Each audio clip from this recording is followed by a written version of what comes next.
Ready, start.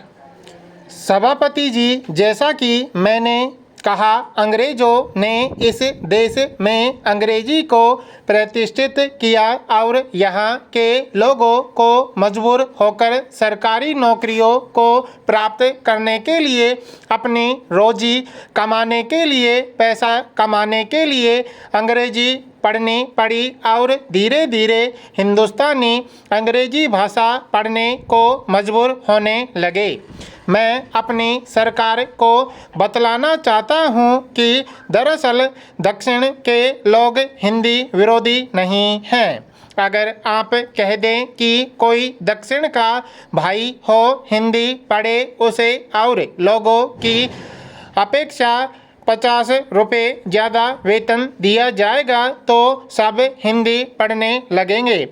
कुछ मुट्ठी भर ऊंची नौकरशाही के लोग हिंदी लाए जाने के विरोधी हैं, क्योंकि ऐसा होने से नौकरियों पर से उनका एकाधिकार खत्म होता है और उस स्वार्थ के मद्देनज़र वह हिंदी का कोई न कोई बहाना कर विरोध करते रहते हैं और उसके आने में तरह तरह की बाधाएं डालने का प्रयास भी करते हैं।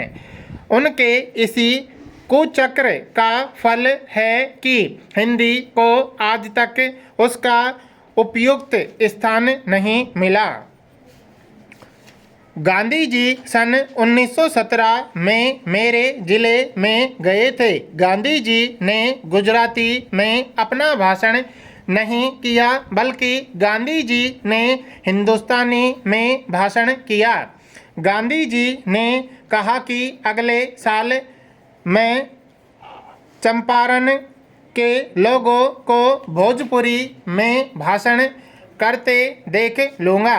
जैसा मैंने कहा, हमारी सरकार हमारे मंत्रियों की वजह से नहीं चलती है, बल्कि हमारी सरकार दफ्तर के लोगों से चलती है। यह तो दफ्तरों में जो नौकरशाह लोग बैठे हुए हैं, उनसे हमारी सरकार चलती है। आज हकीकत यह है कि थोड़े से ऊपरी सर्विस वाले और थोड़े से हिंदुस्तान के लोग चाहते हैं कि हिंदुस्तान का राज अंग्रेजी भाषा के द्वारा चलाएं। सब जानते हैं कि चीन में सारा कामकाज चीनी भाषा में चलता है। श्रीमान सभी भारतीय भाषाओं को एक दूसरे के निकट लाने के लिए देवनागरी लिपि को अगर सामान्य माध्यम बना लिया जाए तो अत्यंत उपयुक्त होगा। इसके साथ ही साथ अभी कुछ दिन पूर्व जब राष्ट्रीय एकता सम्मेलन हुआ था, तो उसमें भी जब यह प्रश्न उपस्थित हुआ कि उत्तर भारत के व्यक्तियों को दक्षिण भारत की एक या दो भाषाएं अवश्य सीखनी चाहिए, तो सौभाग्य से मैं वहां उपस्थित था और उस समय भी मैंने इस प्रश्न को उठाया था कि क्या यह आवश्यक नहीं होगा कि जब किसी दूसरी भाषा को सीखा जाए तो लिपि की दीवार बीच में कायम रखी जाए। अगर यह लिपि की दीवार बीच में न रहे तो कम से कम यह लिपि की तो कठिनाई हट जाए और दूसरी भाषाओं के वास्ते भी देवनागरी लिपि हो जाए। उस समय जो अन्य भाषा भाषी थे, उन्होंने इस सुझाव को बड़ी प्रसन्नता के साथ स्वीकार कर लिया और मुझे इस बात को कहते हुए प्रसन्नता है कि इस विधेयक में भी इस बात को सम्मान दिया गया है। लेकिन जो एक भय इसके साथ मुझे प्रतीत हो रहा है वह यह है कि इसमें अंकों के संबंध में किसी प्रकार का कोई विशेष संकेत नहीं दिया गया है। इस भय शब्द का प्रयोग जानबूझकर मैंने यहाँ किया क्योंकि अभी कुछ दिन पूर्व समाचार पत्रों में मैंने यह पढ़ा था कि नागरिक प्रचारणी सभा की ओर से एक हिंदी कोश प्रकाशित हुआ है। इस कोश की सहायता के लिए भी भारत के शिक्षा मंत्रालय से कुछ अनुदान दिया जाना था। अब नागरिक प्रचारणी सभा की अब तक ऐसी परंपरा रही है। उस आधार पर इस कोश में जो अंक थे वह भारतीय अंक थे, लेकिन उन्होंने कहा कि भविष्य में सभी प्रकार की पुस्तकों में अंतर्राष्ट्रीय अंकों का प्रयोग होना चाहिए। जहाँ तक पहले प्रश्न का संबंध है, जो व्यवस्था दूषित थी अब सरकार के हाथों में आने से उस व्यवस्था में कुछ संशोधन होगा, इसमें कुछ अधिक संदेह तो प्रतीत नहीं होता, लेकिन फिर भी इतना अवश्य है कि सरकारी मशीनरी को बिल्कुल दूध का धुला हुआ नहीं माना जा सकता है।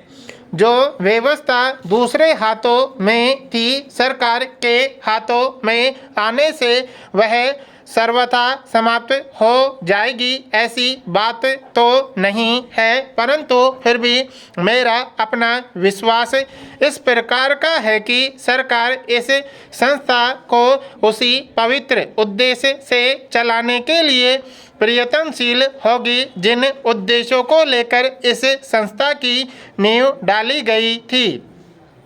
जहाँ तक हिंदी की प्रगति का संबंध है, उसके संबंध में तो मैं केवल इतना ही कहना चाहता हूँ कि सरकार की नीति के लिए इससे बड़ा प्रमाण देने की आवश्यकता नहीं है कि पिछले 12 वर्षों के समय में यह सरकार जिस मंथर गति से चल रही है, मेरा अपना अनुमान है कि हिंदी साहित्य सम्मेलन को अपने हाथ में लेने के पश्चात यह सरकार कहीं उसी प्रकार की दुर्बलता और प्रमादी नीति का हिंदी साहित्य सम्मेलन के जीवन में भी प्रवेश न करा दे।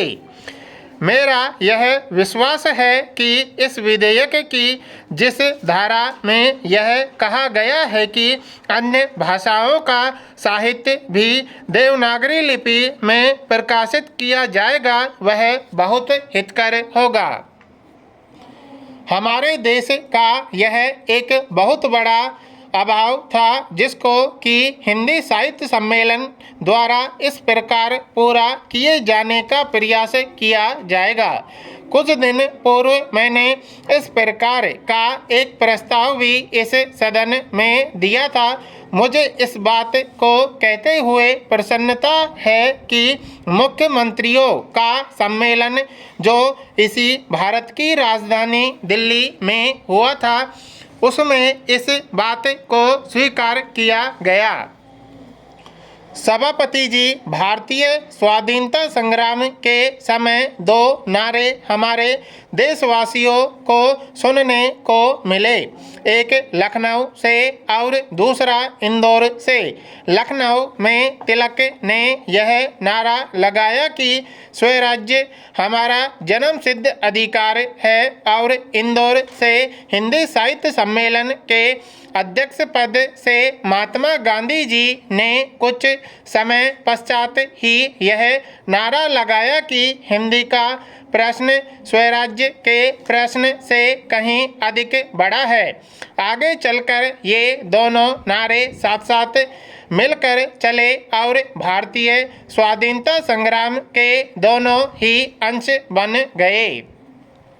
श्रीमन, यह देश का सौभाग्य था कि जो साहित्यिक क्षेत्र के नेता थे वही नेता राजनीति की बागडोर भी अपने हाथ में लेकर चल रहे थे।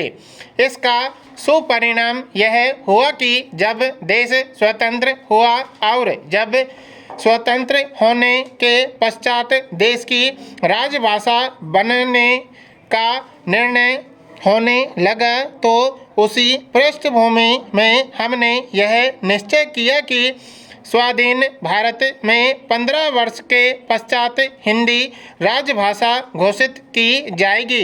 हिंदी साहित्य सम्मेलन को राष्ट्रीय महत्व की संस्था घोषित करते समय मुझे लगता है कि सरकार के सामने दो दृष्टि बिंदु थे। एक तो इसलिए उन्होंने यह मार्ग चुनना स्वीकार किया कि हिंदी साहित्य सम्मेलन की प्रबंध समिति में इतनी अव्यवस्था फैल गई थी कि हिंदी साहित्य सम्मेलन अपने मार्ग से और अपने उद्देश्य से भटक गया था। पर्याप्त दिनों तक प्रतीक्षा की गई कि हिंदी साहित्य सम्मेलन के कार्यकर्ता कुछ सावधानी और समझदारी से काम लेंगे, लेकिन जब वे ऐसा नहीं कर पाए तो विवश होकर सरकार को इस प्रकार की व्यवस्था करनी पड़ी। दूसरी चीज़ यह है कि सरकार ने संविधान में हिंदी को राजभाषा के पद पर आसीन करने के लिए यह निश्चय लिया कि इस कार्य को अपने हाथ में लें और हिंदी की प्रगति को आगे बढ़ाएं।